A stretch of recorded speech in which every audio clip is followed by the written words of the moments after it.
What's going on, everybody? So, as you can see, finally, I'm getting to my review of Captain America Brave New World, or as us to say, Marvel Studios Captain America Brave New World.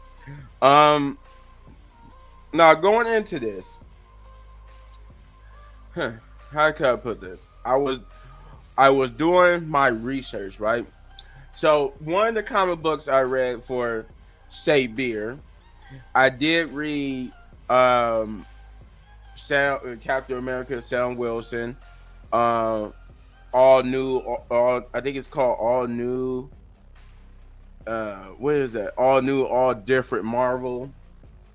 Um, the especially when it pertains to Sam Wilson becoming the new. It's like a whole bunch of comic books under this publication, but I read the one when it particularly, pertains to the Sam Wilson becoming Captain America. Cause now see, you got different ones like an all new X-Men, all new Inhumans, all new Hawkeye, Agents of Shield. You got all new, all different Avengers, all new Wolverine. Like you got all these different ones under this, and I read Sam Wilson's Captain America. Um, I even studied some stuff about the Hulk, in particular the Red Hulk. In his story, his battles and stuff like that. And the reason why I was reading some of the Hulk comic books is because of the way how this movie is structured. Now, granted, I told you this is gonna be a 2-in-1, right? So I love the Sam Wilson. This is the Sam Wilson comic book that where he becomes Captain America is from the 2010s, and it was phenomenal. It was a phenomenal story, and pretty much what you're going to see in this movie is adapted from the small screen, from the comic books to the big screen.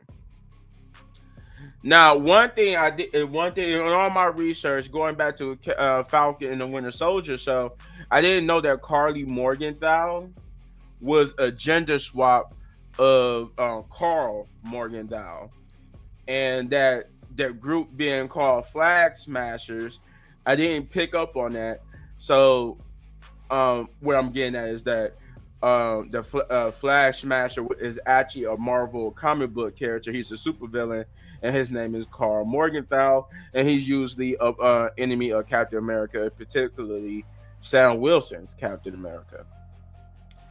But they gender swapped the character in Falcon and the Winter Soldier, and her, instead of being Carl Morgenthau, it was Carly Morgenthau, and instead of her being the supervillain Flash Smasher, they just changed it to Flash Smashers, so that it could be it was a group instead of just one person.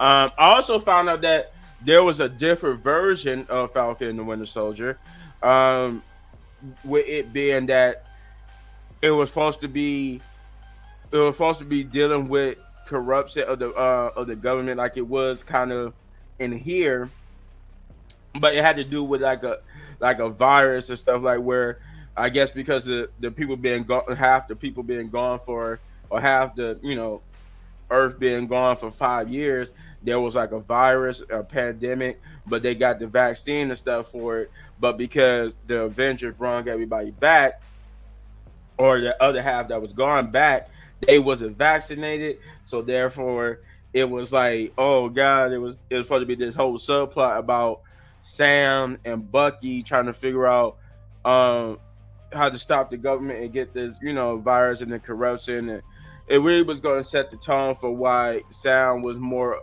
why the real reason to show us like why Sam was chosen as the next Captain America by Steve Rogers, because Steve Rogers recognized that Sam is basically, he recognized the government would never choose the right person to be Captain America, because they only would choose a good soldier. but you need a good person like he was, and Sam embodied that. While Captain America inspired hope,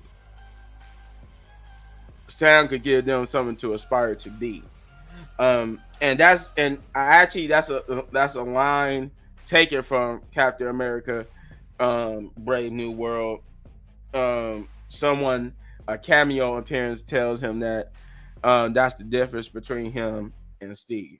So I don't want to make the video super long, but so I read up on Captain America, particularly the Sam Wilson version, and I read up on how Sam Wilson was what led to Sam Wilson. Like there was an unofficial and an official time. The unofficial time that Sam became Captain America in the comic books was because Steve Rogers had disappeared and was presumed dead, and he took up the mantle only for Steve to come back, and then he officially took over after Steve was aged to an old man, and he officially passed the mantle on to Sam Wilson.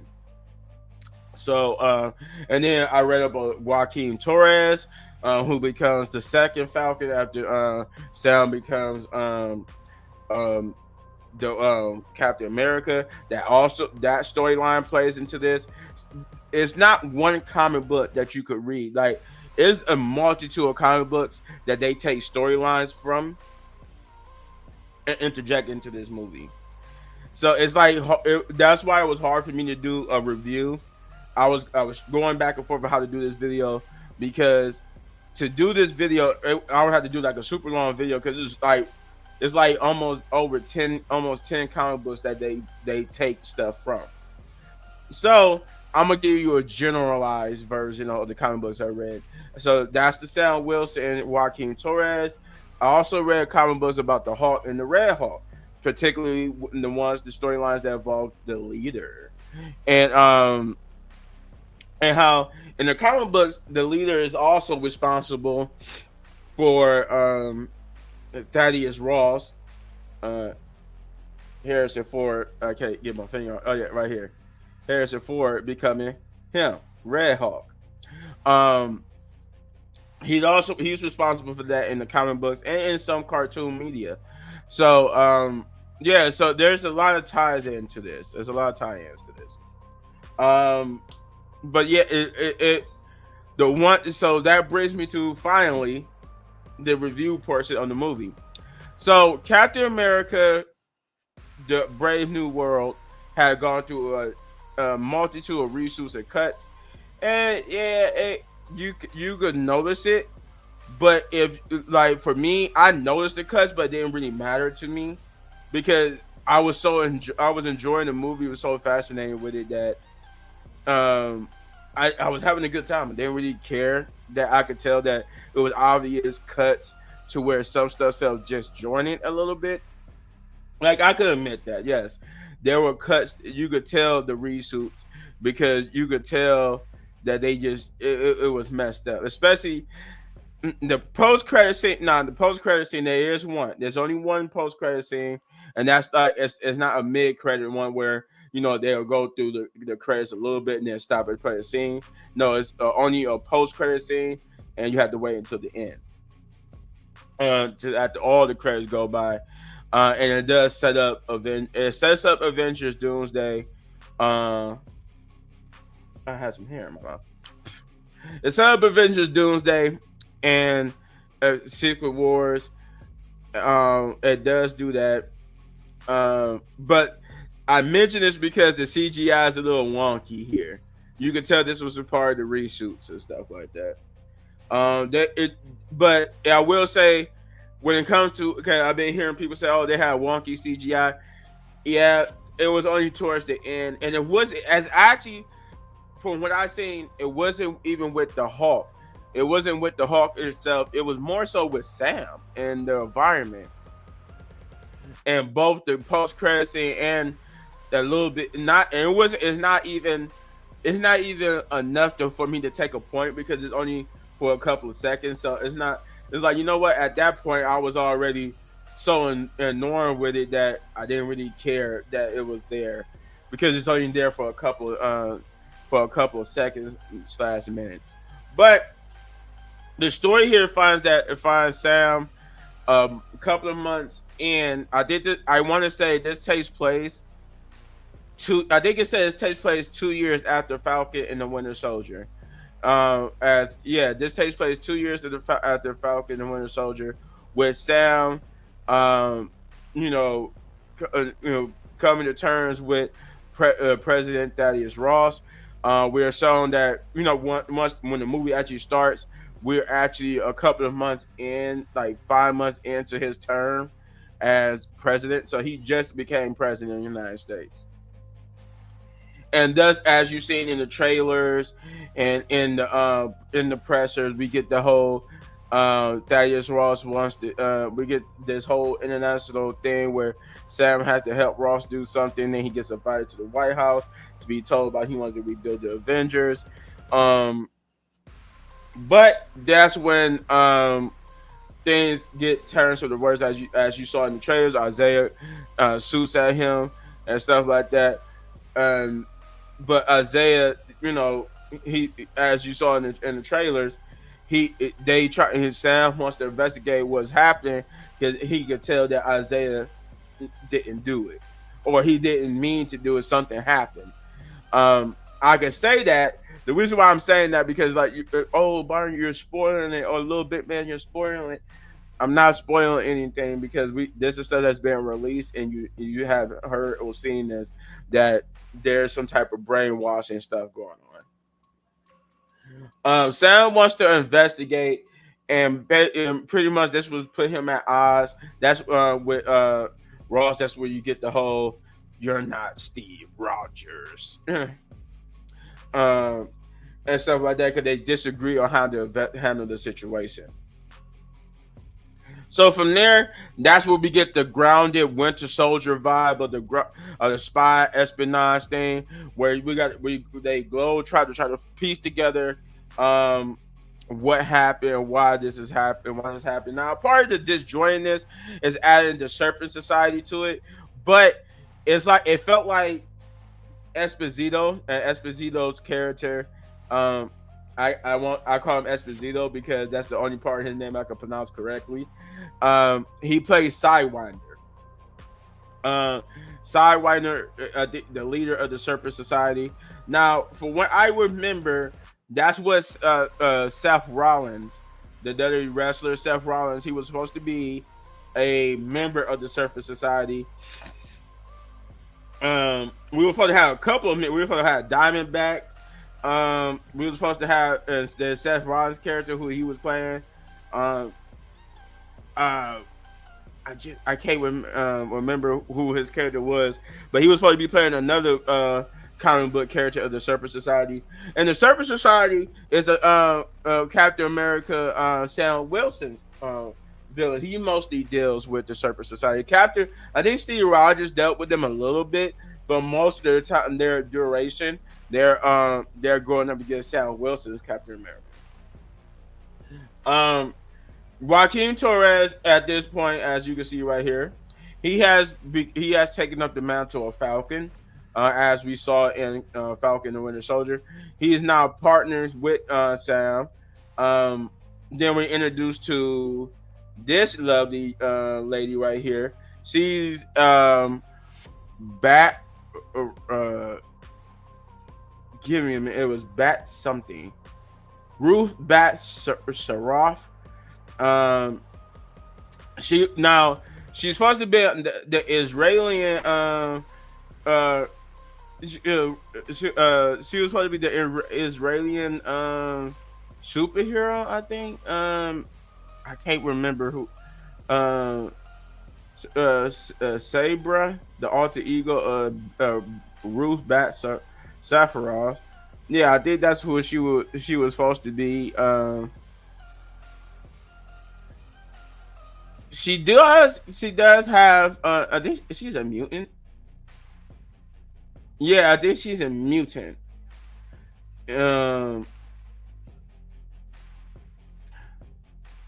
But yeah, and here she's just a Black Widow. I'm sorry, I was only about to get into reading the comic books. I got it pulled up here just in case I forget something. but yeah, she's a mutant. When it goes by, she goes by the superhero name was Sabra. But here, she's just a former Black Widow. And in the comic books, at least, Black Widows have a version of the super soldier serum. It's implied that it's not as potent or as strong as the Captain America's ones, but they were introduced to Isaiah Bradley, as I talked about earlier. Isaiah been main focal point on why this conspiracy happens, and this leads Sam on a globe-trotting adventure where he bumps into Samuel Stearns, aka the leader. Um, No, that's one of the things I would say I'm disappointed in. We didn't get the catchphrase. So says the leader. No, we didn't get that. But now here's the twist to all this. Because I'm late on my review, so here's the twist. Yes, people are correct that this plays like a sequel to The Incredible Hulk, and it is. For the most part, I will admit, for this to be to be slapped with Captain America on it, this feel like a Incredible Hulk 2 without the Incredible Hulk. Because once you get into the meat and potatoes, even though it worked for me, it might not work for you. You might find that a little weird. It worked for me because they blended it well. Where to me, Sam didn't feel overshadowed. But I will admit, as a fan, I will admit it was kind of that in that weird gray area where it's like for a Captain America movie, we sort of tying up. It sort of does feel like a Incredible Hulk too, like, and the reason why I say that because the meat and potatoes, the main thing of this movie revolve around loose plot threads, tying them loose ends from Incredible Hulk and the Eternals. And I'm gonna get on that in a minute. But the Incredible Hulk part is that this takes place 16 years, I believe, after the Incredible Hulk situation, and we finally learn what happened to Samuel Stearns. Because remember, at the end of Incredible Hulk, all we know is he was laying on the ground as the blood drifted to his head, and now we finally find out what happened to him after that. Where he's been and why he's where he was. I won't get, because that's spoiler territory because they haven't given us that in the trailer, so I won't go any further.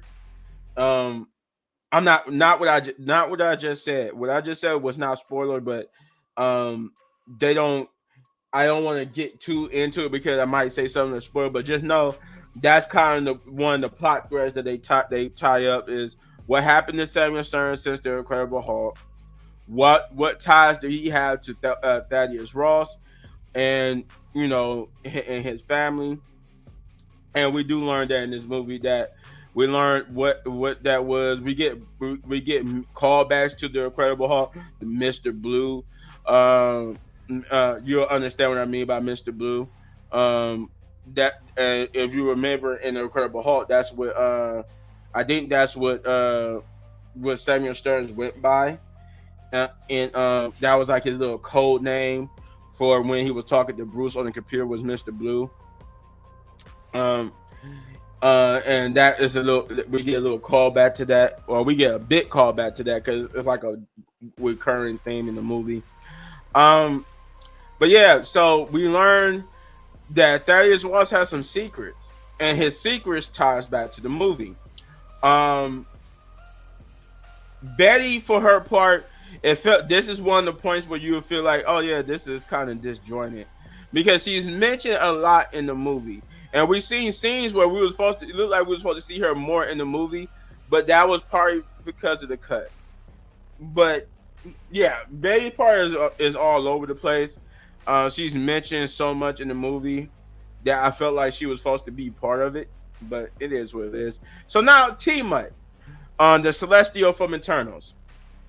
As we know, he's been turned into the Source Antimanium, and this is the Antimanium debut in the MCU, thus setting the stage for the eventual arrival of the mutants. Now, in Team, if we find out, like we know from the trailers and what we know, Celestial Island. That's what team. That's what Tima is called.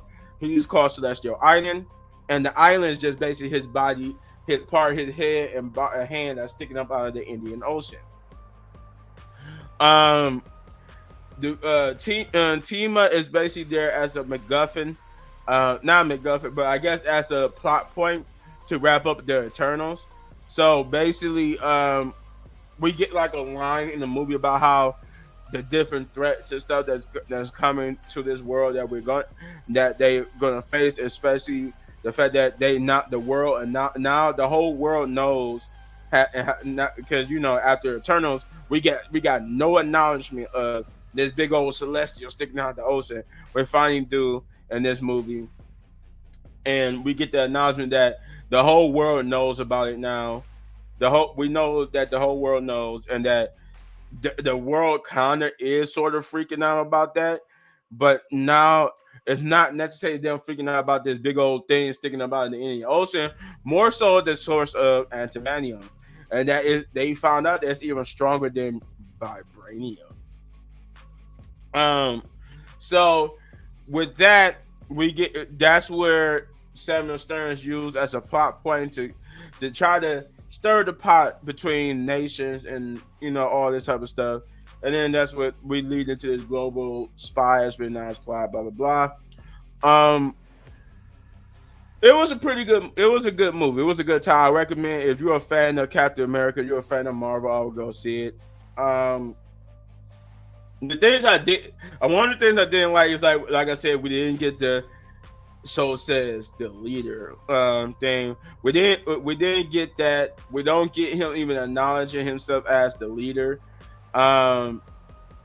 Maybe we will in future installments. The design of the leader I don't quite particularly like, because they go in a different route from the comic books. Because the comic books, he should look like me by the head, except it should just be bigger, and he got hair and all that type of stuff.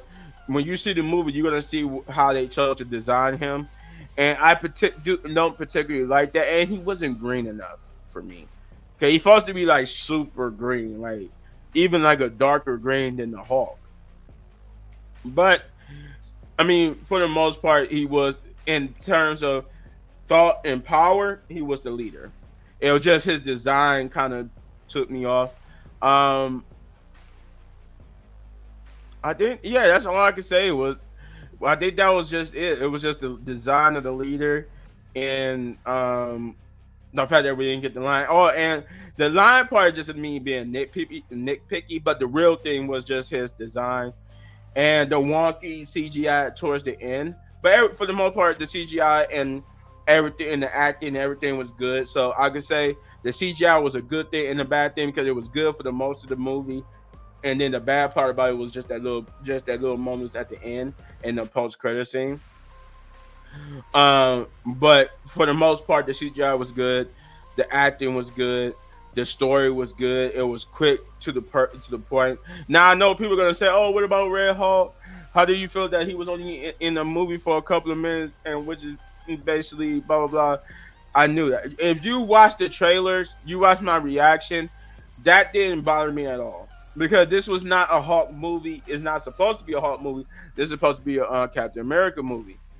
But the build-up paid off. The thing I will say about it is this: had we not got spoiled by McDonald's and the rescheduling, because that was the only problem with the Red Hulk thing. The reason why we knew so early was because they had pushed this movie back until now, and doing that, McDonald's had to go ahead and release their Happy Meal toys, which spoiled the Red Hulk. And with us knowing that, Marvel had to concede, like, okay, well, dang, we gotta go ahead and reveal it, that the Red Hulk is going to be in the movie. Now, had that not happened, we would have got. I felt like the build up to him becoming Red Hulk would have been so much better. Now, granted, for me personally, it was still epic, seeing him become Red Hawk was still epic. I like that he was different. He had a different growl, different tone. They set him apart um from Hawk, and I like that we got the fact that Red Hawk radiates his radiation is on fire. He still got gamma radiation, but his gamma radiation in particular is fire, and that when he touched stuff, he touched up or do like a clap, he make fire comes out. So I like that. And then like, but the thing I hope that we see in the future is just like with the Hulk, the angrier that Hulk gets, the stronger he gets. We further see that the same thing with Red Hulk is that the angrier he gets, the stronger he gets, and the hotter he gets. So I hope we get that too in future movies, but we didn't get it here. But we got good enough to see the future, right?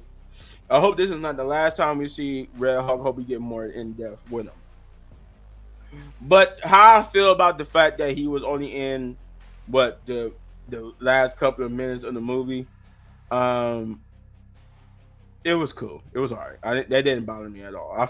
I figured that much. I figured from the way how the trailers was going, the promotion, that you could pretty much guess and put two and two together. Oh, he's only going to be in the movie for a couple of minutes, and he only needed to be.